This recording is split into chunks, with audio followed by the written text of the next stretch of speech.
Hi, everybody. Hello. Happy December.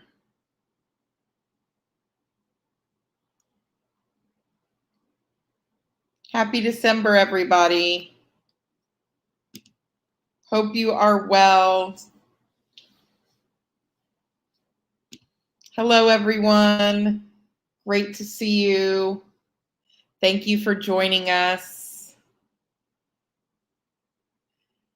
I hope everyone is doing well. Our question for this week is, what is the best gift you've ever given or received? What is the best gift you've ever given or received? Love to know that from you. Hi, everybody. We are in the gift giving season for many of us. We just finished Giving Tuesday. Whew. What is the best gift you've either given or received?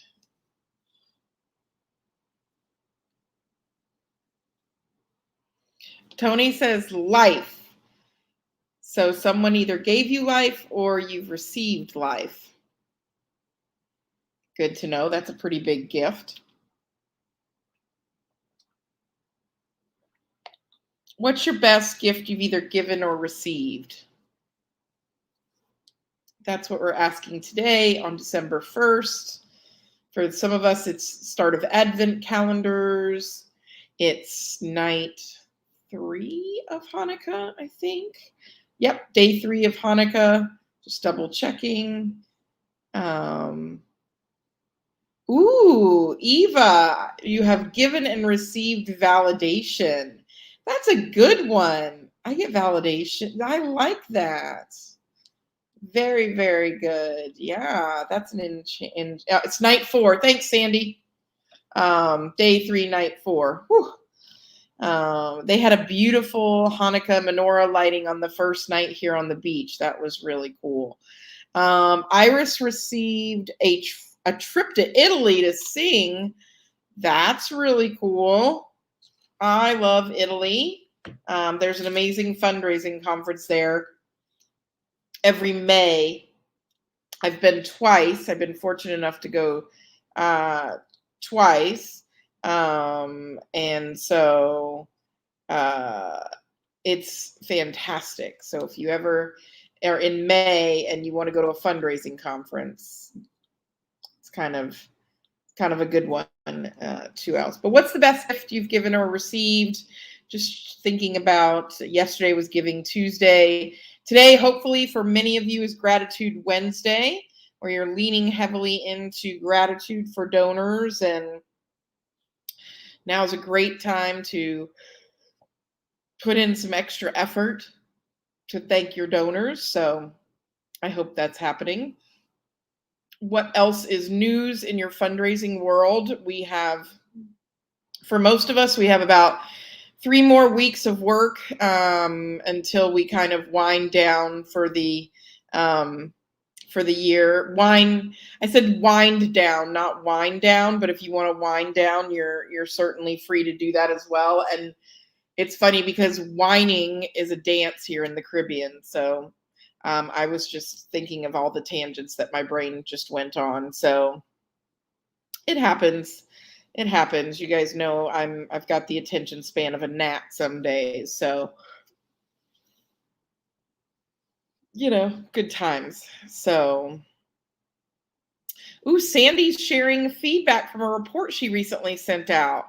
Sandy, thank you for this report. I felt real satisfaction reading the 2 stories and thinking I'd played a small part in enabling the contributions they will be making in the future. I usually look on documents such as this report as yada, yada, yada. I decided to take a serious look and was really touched. Happy holidays. Hope that I will be making such a greeting in person sooner rather than later. Oh, that's lovely. We spend a lot of time, and most of us are in the thick of reporting season. We spend a lot of time on those reports. And so to receive that validation, to receive some feedback that it was good, that's truly absolutely lovely. So I love that, Sandy. And, those are the kinds of things you keep in your good file. so that when you're having a not so optimal day, or when a donor's being a meanie or a fellow staff member's being a meanie, you can remember those good feedback moments. So I really like that. That's a good one to keep in your file. What's going on in your fundraising world? How I heard today that in the United States we have our first Omicron case. So how is that going to affect us? That's something we need to think about. This is the song that never ends, I feel like. So I guess COVID and coronavirus is just going to be a part of our lives, and we've got to figure out ways to cope and deal and all that good stuff. So it's kind of what I've been thinking about recently. So did anybody have a really great Giving Tuesday experience when they gave to a nonprofit? What's going on out there in your world? This is going to be the last live we do this year. And then in 2022, we are moving to doing them once a month. So Ashley's got them already scheduled out for 2022. So hard to believe that we're already there with 2022. So yeah. Eric, hi Lynn, thanks so much for this. You're welcome. Happy to help. My pleasure. I'm a process-oriented person. Great. And think putting good processes in place is super important. Can you chat a bit about processes versus outcomes and how you balance these? I don't necessarily know that it's process versus outcome. I am a very process-oriented, linear thinker. Someone said to me the other day, your brain works like an engineer. And I was like, well, my dad and brother are engineers, so that might make sense. I think what I try to remember, because I'm very process, very linear, is that I can create all the processes in the world, but fundraising is a human being sport. And so I try to use process to eliminate exception. But in all reality, every gift is unique. Every donor is unique. And so I use process to help. I almost said control, and then I was like, no, that's the word I wanted, to control the ebb and flow of the work. I kind of look at it as if I can pre-program 80 to 85% of the work and make it standardized, then I save room for the 15 to 20% that are blips. I often say that in my donor relations shops, 80 to 85% of my work should be calendared. I should know what's going to happen. It should be predictable. And then I need to save 15 to 20% of my capacity for either seagulling. And if you want to know what seagulling is, just ask, or last minute emergencies, or unpredictable things that happen at an organization, usually large organizations that are out of our control. But I think one of the things we have to remember, and this is where I stretch myself as an Enneagram 8, an ESTJ, and a person that on StrengthsFinder, none of my top 5 strengths are people focused. I have to remember empathy, and that people need to be felt, seen, and heard. And so I try to make sure that my processes do that. But for me, I always try to make sure that my processes are beneficial to the donor first, and sometimes sacrifice internal second. So again, those are just some of the thoughts I have, Eric. If you have more specific questions about process, but I don't think it's necessarily process versus outcome, because I've been able to get great outcomes and great processes. And sometimes I've been doing a lot of big change management in an organization that I'm very close, that I'm working with on a heavy contract. And Sometimes you can't always get what you want, but you'll find out that if you do what's right by the donor, you'll get exactly what you need. And so that's been something I've been doing a little preaching around, that, we need to keep that in mind, that sometimes we have to say no to donors to make it a better process, to make it a better experience in the long run for them. A little bit of no up front prevents a lot of bad in the back end. And as a person who is hired strategically to come in and clean up the bad, boy, do I wish there had been an ounce of prevention in some of these cases. So sometimes a little ouch in the beginning is worth not having a lot of ouch in the end, says me. I hope that's helpful. Not everybody respects process, but I try. I really try. It's something that I'd like to get better at in my business, is our business processes. I can help everybody else in the world implement processes, but sometimes when it gets close to home, it's hard. And it's hard to control yourself. Yeah. Yeah. Okay, Eric. So yeah, sometimes good customer service is saying no. So this may or may not resonate with you all, but many of you know that my background, my training is from Disney. And Disney has like 4 keys to success. And the first one is safety. And Disney teaches in traditions and in other courses that if a guest isn't safe, they can't have fun.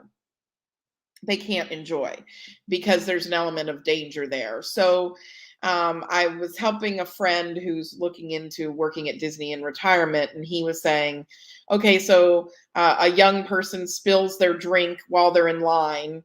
And I'm like, well, they should have never had their drink in line, but it happened. They spilled their drink in line. And I said, so what's the first thing that you do? And he said, well, the first thing I do is get the little girl a new drink. And I said, no. And he said, okay, well, then I stop her from crying. And I'm like, no. And he goes, well, then I redirect the queue. And I'm like, maybe. We were getting closer and closer. But if someone drops a drink, the first thing you do is you clean up and you get the mess safely secured so that no one else will slip and fall. You know what I mean? No one will get hurt. So the first thing you have to think about is your guest safety. Because again, if they're not safe, they can't be happy. And so sometimes that might be saying, hold here, please. I have to stop the line. We have to redirect it. And that might make people temporarily upset. But when they see why you're doing that, then they start to understand that I was taking care of your safety first.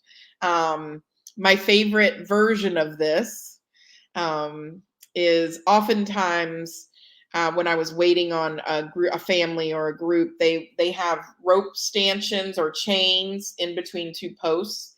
And little boys love to swing on those on those lovely apparatus. They love to swing on them. And what they don't realize is that they're going to swing on them and then they're going to hit their head on the concrete. And at Disney, yes, you can still bleed. And so I would always advise our young guests, please don't play on the ropes. Please don't play on the chains, and pray that their parents would reinforce it. Whether they did or not is a whole nother issue. But I would say, and the little boys would always be like, oh, I'm fine. I'm not going to fall. And, and you'd want to be like, thank you. And so, sometimes you had to tell them no and make them a little unhappy from playing on the chains they weren't supposed to play on in order to prevent them from cracking their melon open, spending the rest of the day at the hospital and ruining their vacation that way. Not the brain damage or the TBI that came with it, just trying to prevent the paperwork of you having to do the paperwork of them when they crack their melon open. Yeah, that's really what you were trying to avoid. It wasn't really for their care and concern, but just kidding. As Colton says, have a magical day.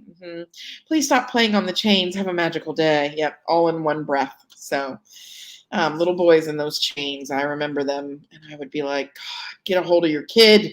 But I mean, instead you'd be like, "Oh, let's not do that." And the kids were too at that point, the boys were too old to believe in like, "Oh, Mickey doesn't want you to do that." No, they were kind of the jaded ones, the ones who already experienced the tooth fairy and all the other stuff. So, yeah. Anywho, what else is going on in your fundraising world? What can I help with? How is your Giving Tuesday? Are you doing a gratitude filled Wednesday today? What's going on?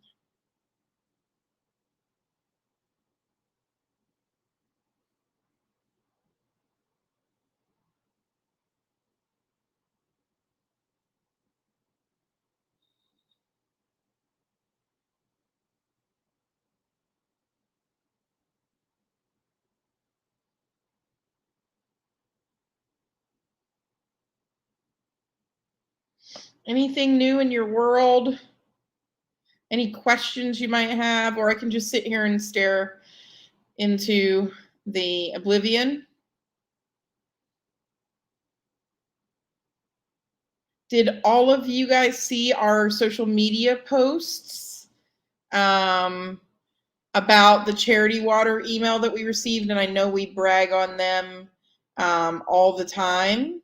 And but their piece yesterday was quite magical. So I don't know if you guys saw that. Maybe Ashley will post a link to it. But here's the email. Yeah, it was wonderful. So the subject line was, "Don't focus on riches, but on being rich with many a people." And many of you have heard me tell Helena Payo's story. And so,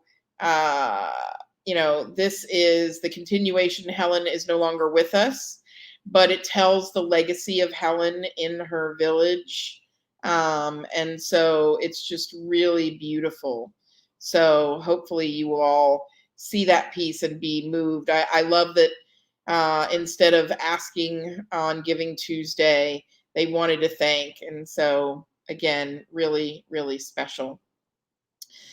Kimberly said, "Raising rates, when is the right time?" I don't know what you mean by raising rates. Can you give me a little more specific information, Kimberly? And I'd be happy to answer your question. Julie says, "We think we had a good Giving Tuesday.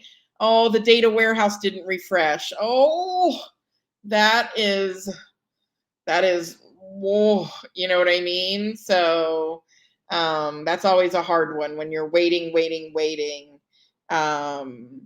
So that's a tough one.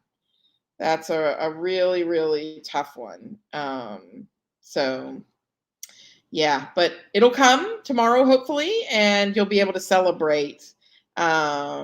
So yeah, that's lovely. Peggy says, "This was our Giving Tuesday message.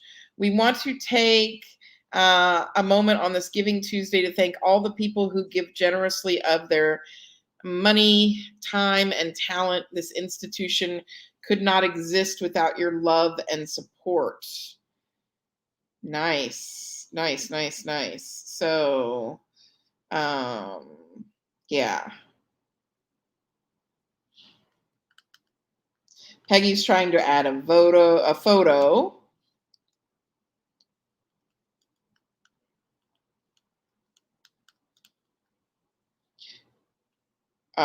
You can send a link if you want to. So that's one thing you can do. Kimberly, any clue on what raising rates, what you meant by that? I'm happy to learn from you. So love to hear what you mean by raising your rates. Are you meaning, yeah, there's just so many things that could be. There's just so many things that could be. So don't know. What's your end of year look like? What are you all working on as you close out 2021? Oh my, Hayden got his driver's permit. Oh my, that's her young teenage son. My friend Jenny Jones' son got his learner's permit today as well, and he's in North Carolina. So look out, North Carolina and Texas. You've got some new folks. Do you know what I mean? So love that. Love that. Kimberly says, I work with memberships and sponsorships. If we've held sponsorship at $1,000 for 4 years, should we increase? Have the cost of what the sponsorship is supporting increased? Have the cost, I assume you're talking about an event maybe? Most places really reconfigured their sponsorships when it came to, uh, to the pandemic. So a lot of us don't do a lot of sponsorships as much as we used to. I like to say that most people can absorb a 10 to 20% increase. Anything more than that, and you're headed for shock, for sticker shock with people. But you need to justify the price increase. So it's not just about, are you going to increase the price? It's about what is justified and what works. So yeah, I think you really need to be thoughtful about that. So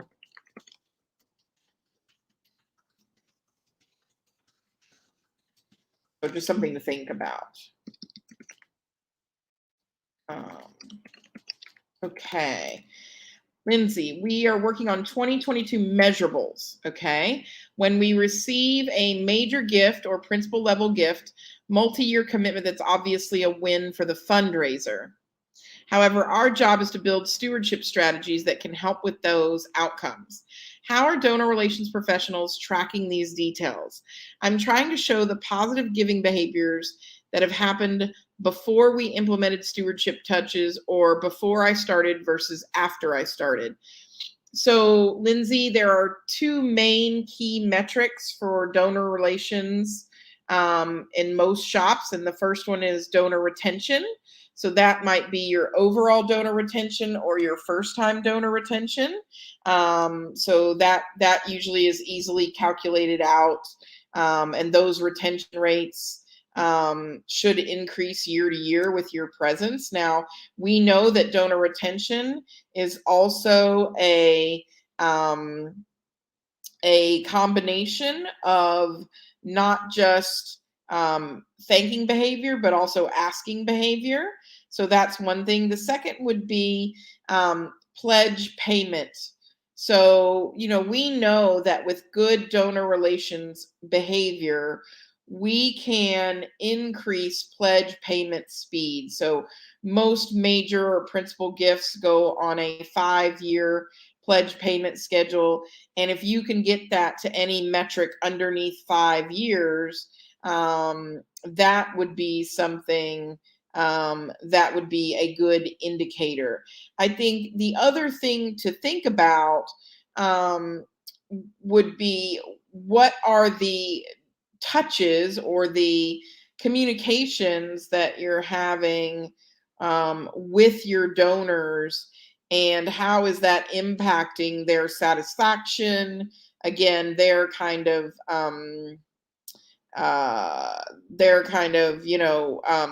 impact at the organization. So again, the number one is retention. Number two is pledge payments schedule. So those are things. I don't know that you'll directly be able to correlate a before and after. It's always one of the hardest things in donor relations, but you should be able to, or maybe start a donor satisfaction survey early, do one middle, those kinds of things. The other measurable is, what is your acknowledgement turnaround time for your endowment reports? Are you doing a survey that goes with your endowment reports to judge donor satisfaction, those kinds of things. So the metrics are out there. I know that we've had webinars on metrics as well. So that might be something you want to check out as well, but something to think about in that area as well. But, I think one of the things to think about is also the intrinsic result of having donor relations on board. And that is, your fundraisers should be staying longer. Um, and so, you know, uh, you know, that retention also is super valuable. So, yeah. Let's see, Eric. I'm new to the donor relations space. I do have a public relations background. Public relations and donor relations couldn't be further apart. Um, it couldn't be further um, apart from each other. The public relations mindset and the donor relations mindset are completely different. So I hesitate or I caution you not to apply what you've learned in public relations, which is all about the organization. Donor relations is all about the donor. So they're actually at odds with each other. What advice would I have for someone new in this space? Education. So we have keys to donor relations, excellence in donor relations, learning that, reading the four pillars and other, but also learning the heart and soul of donor relations. So many organizations lose their way with their donors, care more about their organization than they do the donors that give to it, prioritize politics and bureaucracy over the donor experience. And at the end of the day, donor relations really comes down to making someone feel good about their charitable decisions and knowing that they've made the right charitable decisions. And there are so many organizations to choose from, that donors have choice.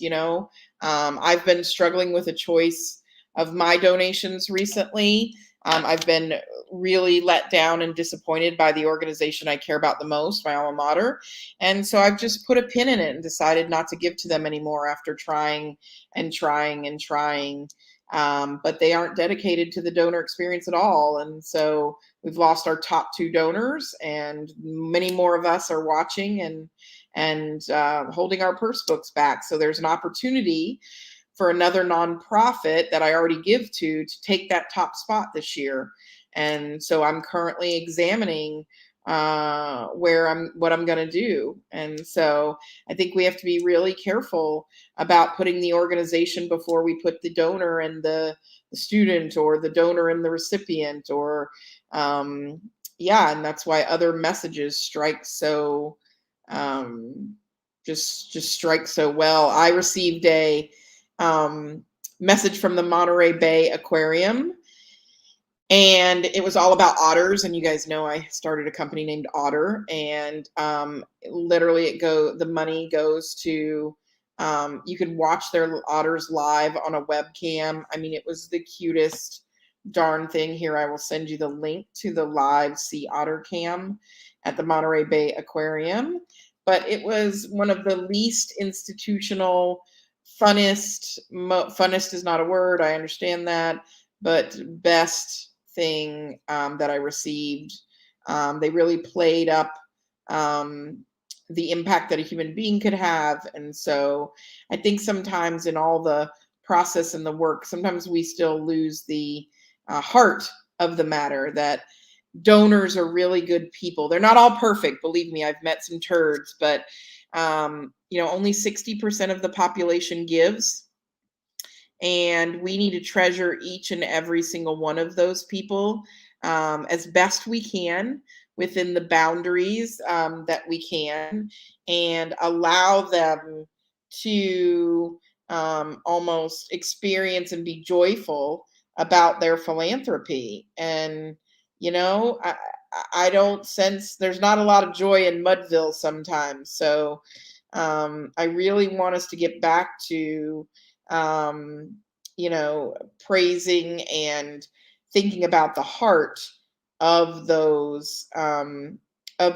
good charitable people, because they have an option not to give as well. And sometimes we aren't our own best friends when it comes to that.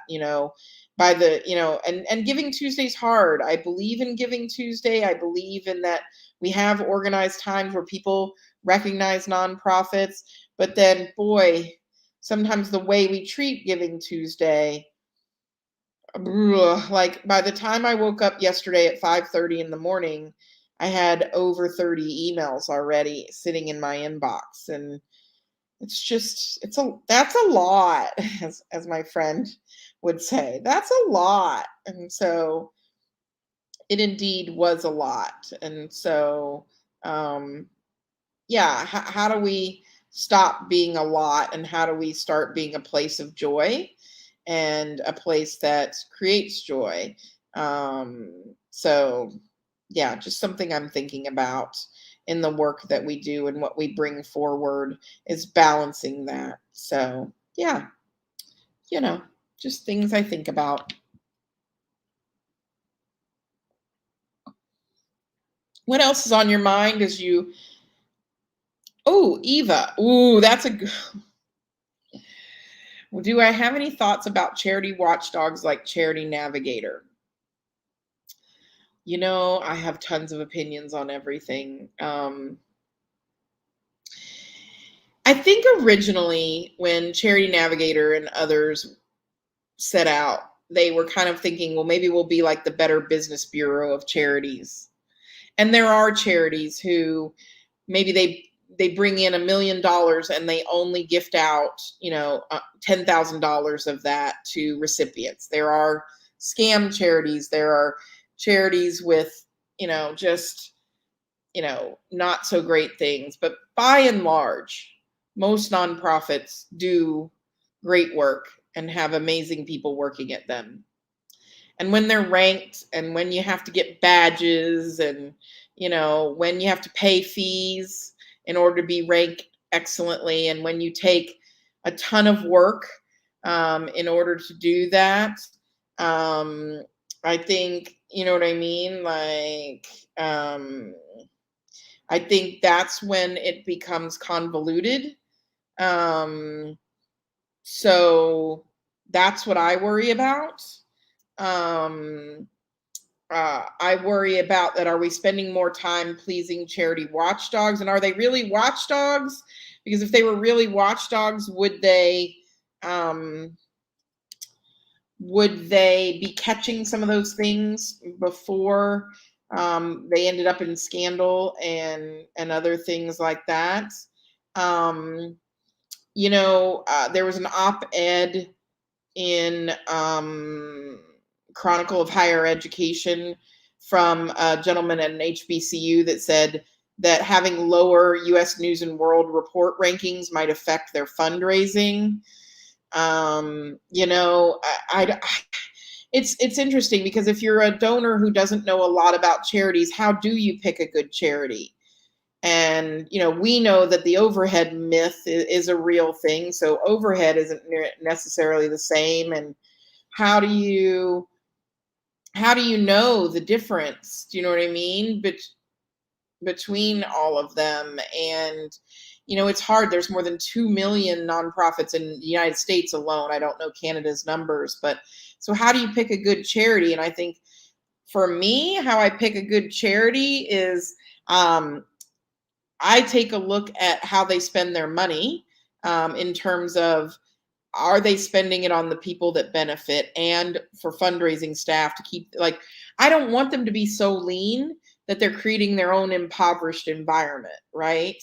Um, so so that's something to think about. And I think the other thing is, I just worry a lot about the judgment that we place on nonprofits. So I also, I don't know, rankings are hard. You know what I mean? Like, um, Charity Navigator is its own nonprofit, so that's interesting.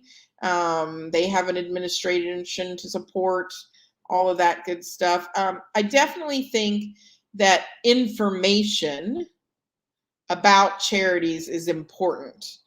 I think we also have to consider our sources when we do that. So like Charity Navigator has like top 10 lists. and some of their top 10 lists, I don't know that I would agree with. So like they, you know, they have they have ones that say some are overpaying their for-profit fundraisers, or charities that are expanding.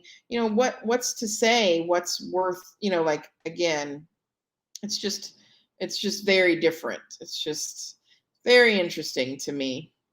But maybe we should have a watchdog for charity watchdog groups.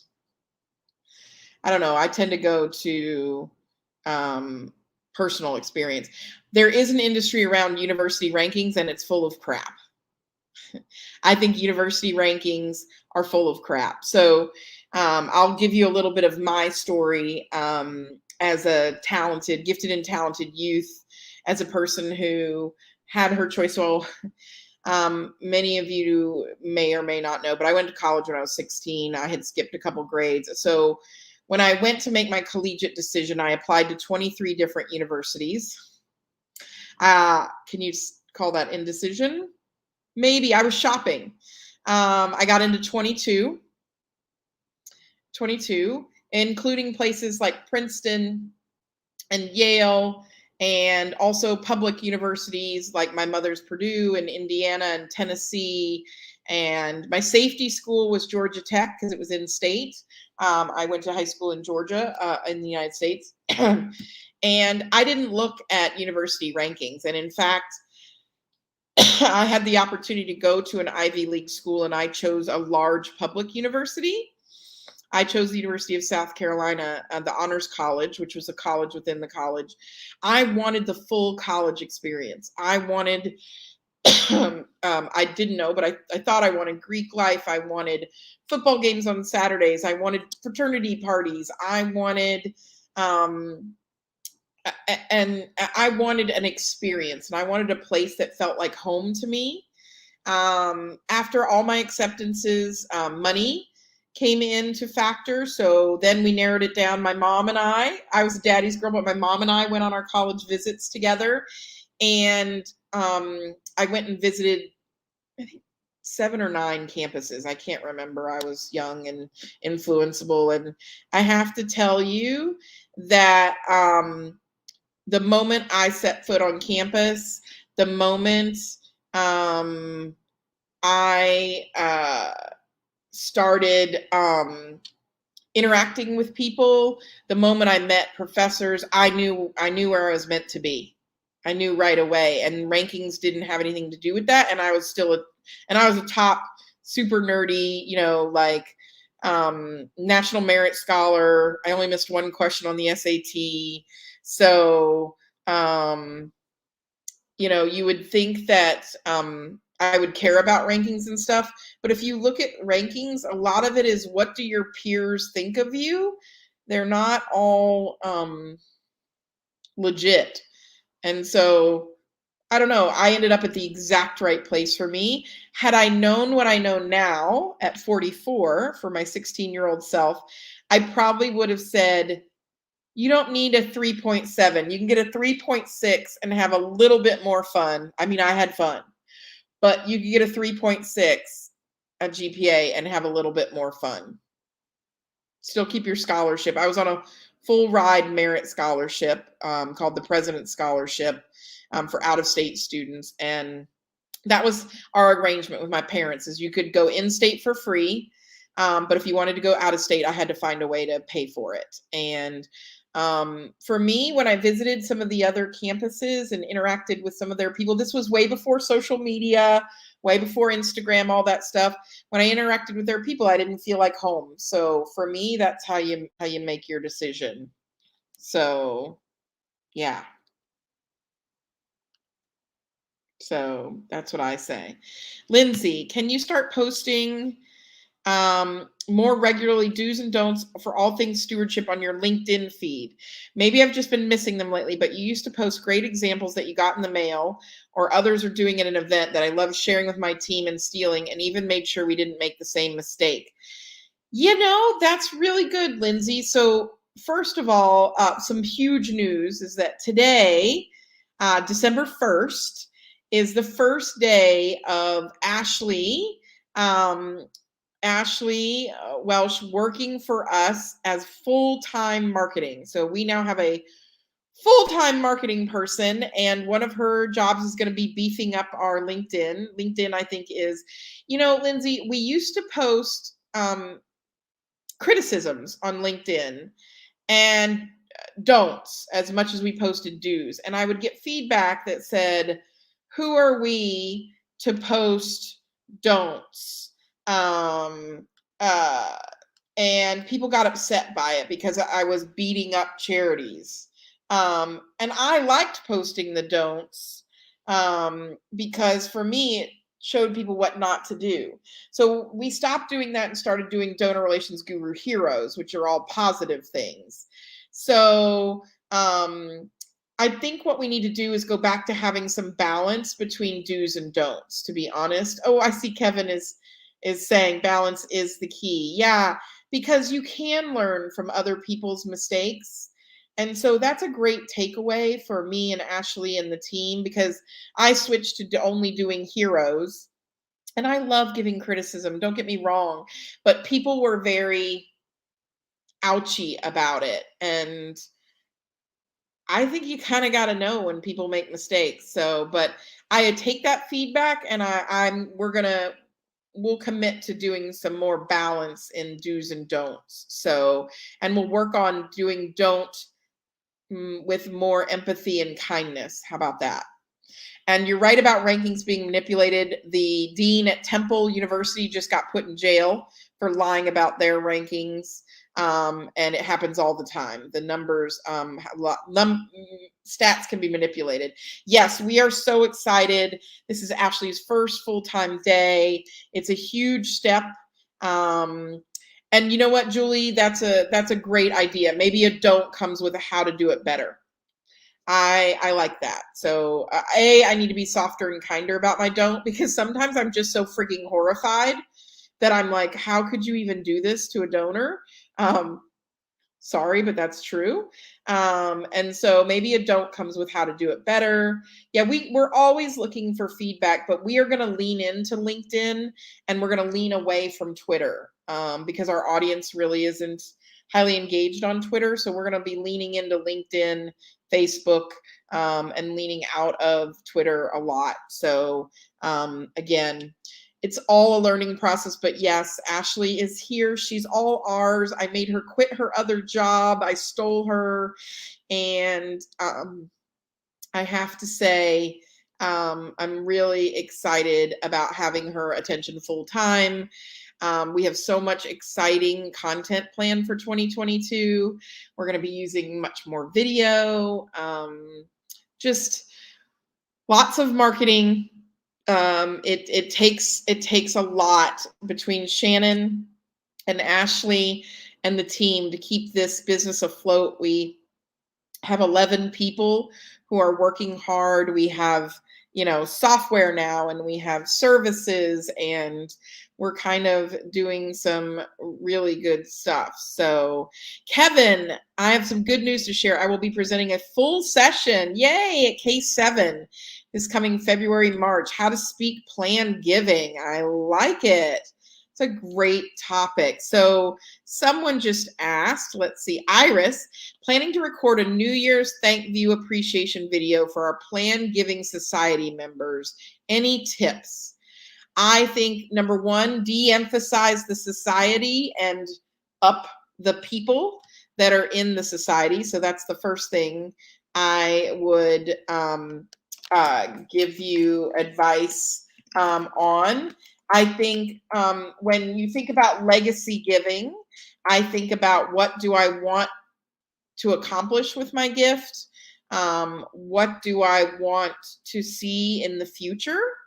So I would say that even though we're still dealing with a lot here at the end of 2021, going into 2022, the donors are our hope. They're our beacon. They're our light that guides us. Look, see, Kevin's already got advice from his future to come presentation. So, and he's speaking Lord of the Rings stuff. So rock on.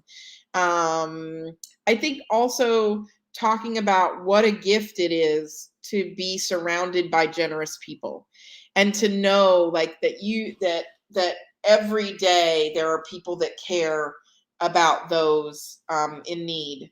I mean, that's somebody asked me recently on the island, oh, what do you do? And I said, oh, I'm in fundraising and blah, blah, blah. And they're like, oh, that's interesting. And, what do you like most about your work? And I said, I really like the idea that at the end of the day, I serve generous people.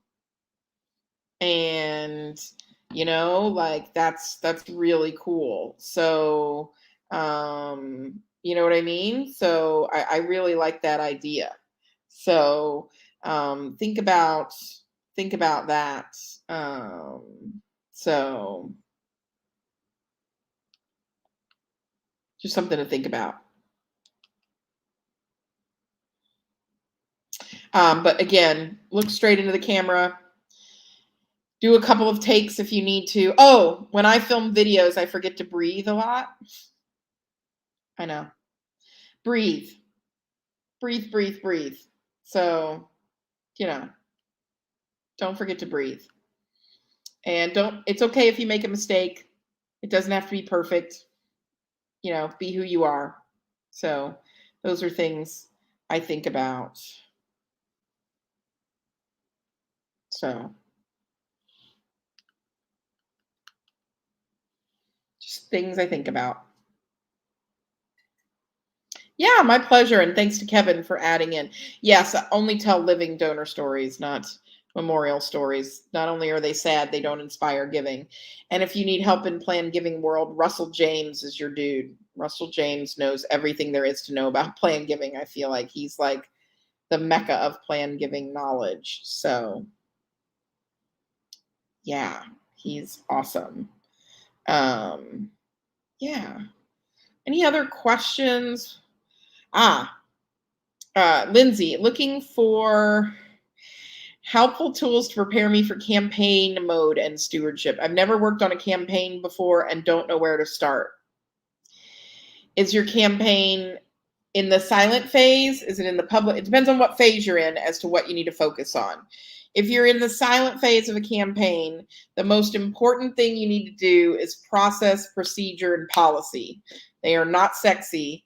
Okay, so this is the perfect time. So have you done a fund audit and looked at all of your funds, made sure all your gift agreements are in order, made sure all the money is being spent and spent according to donor intent? Are your minimums correct? So I just raised the minimums at an organization.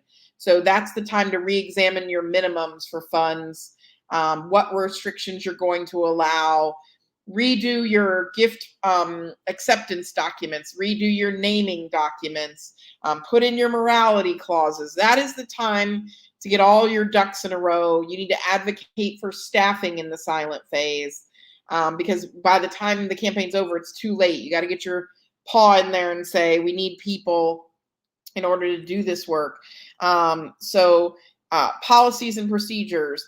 What will your recognition societies, will you have them? Don't have campaign specific recognition societies. What is get all your ducks in a row, all your policies and procedures, get your rules outlined, make sure your fundraisers, understand the process of getting certain things done. It's really a time for education. It's really, silent phase is the time to make sure that there are no leaks in the pipes, because all a campaign is really a more concerted fundraising effort. It usually means more resources. And frankly, the only people that care about the campaign are the tippy top of donors. So not everybody cares about the campaign. Your donor base doesn't care about it, but it's a time to gain resources. But pressure bursts pipes. So I would say to you, a campaign is a time to check your pipes. Make sure all the water's flowing. Make sure there are no leaks. Make sure you have all your I's dotted and your T's crossed and all that stuff. So, do you know what I mean?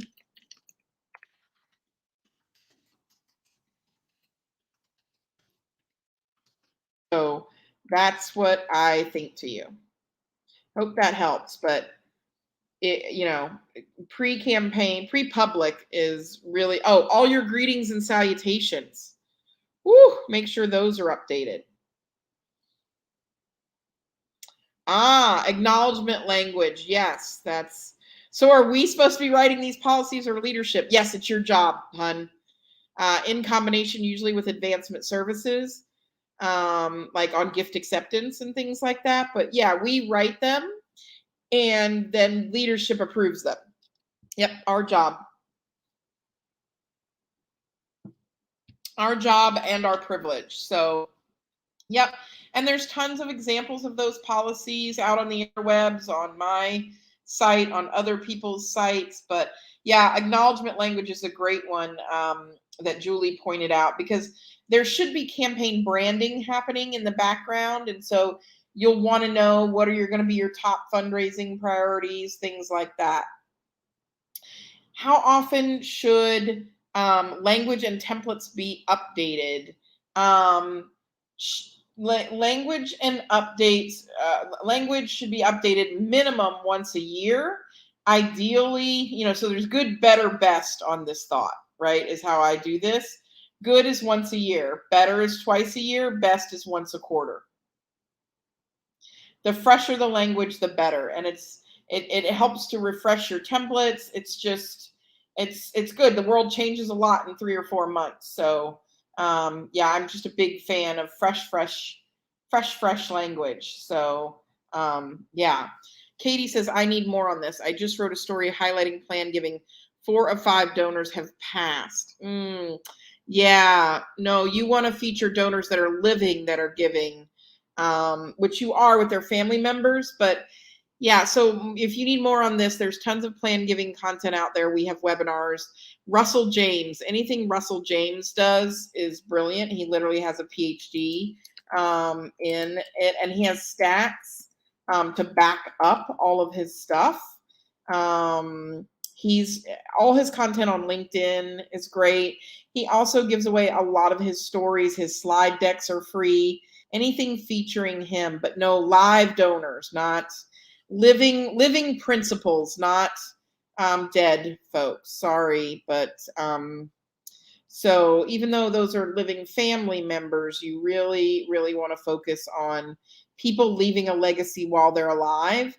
And the other thing is remember that the average age for a plan giving donor is 49. A lot of us think they're in their 70s and stuff. So it's 49. So you're probably also showing images of, the gray hairs or the blue hairs. And that's not right. Exactly, Kevin. Anywhere between 40 and 50. It depends on your donor base. But old and gray is not our plan giving base. So you want to get to people early. Most people make their first will, both living directives and like beneficiary will, when they have their first child. So that's something to think about. So you got to get them young, and you got to talk about intergenerational wealth as well. So families who are talking about intergenerational wealth planning, there are some shops that do a really great job in plan giving. You should check them out. But yeah, go watch Kevin's presentation in California. Yeah, so excited for you. Julie says, we try to update quarterly in partnership with solicitation language. It is an effort, but it is totally worth it. I think as a donor, you can feel when things are stale.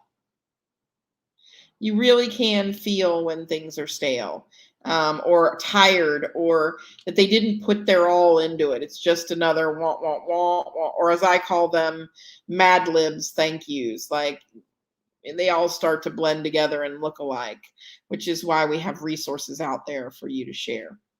So good questions. Okay.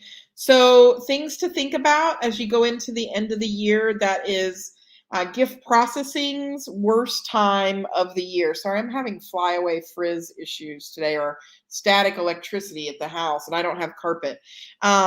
It is the worst time of the year for your gift processing friends. So bring them donuts or coffee if you're in person.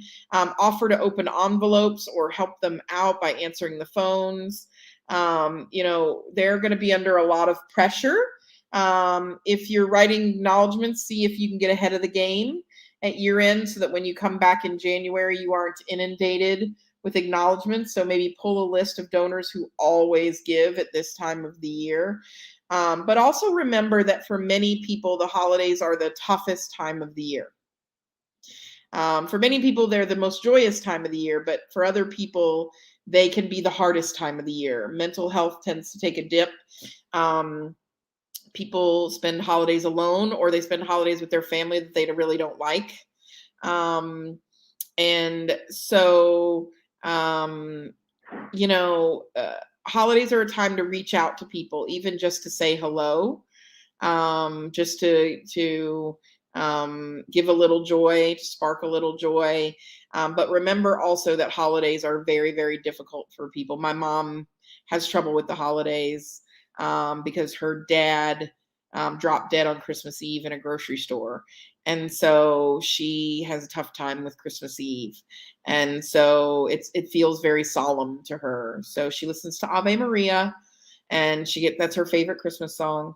But we don't have big Christmases. Like, I'm always gone, and she's okay with that because she doesn't really think of it as a time to, like, now that there aren't any young kids or grandkids or anything like that, she's cool with having a more solemn holiday, So just remember that families and holidays and stress and travel.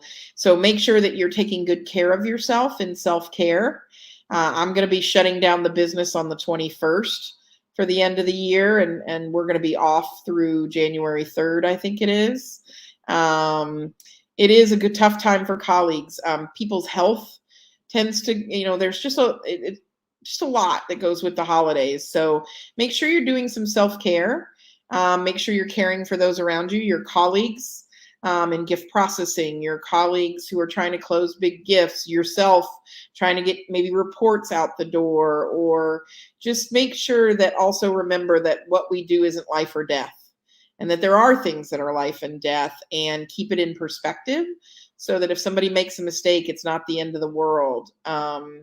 I just had a client and we messed up on their holiday cards, but none of them went out and nobody died. But you would have thought, for the person who was telling us all about it, that, we had been hit by a meteorite and, Bruce Willis had not saved us. And so keep things in perspective. And if all else fails, get yourself some candy canes or an advent calendar. I bought and shipped myself Sephora's advent calendar this year. I love, I'm just excited about the 24 things I get to open.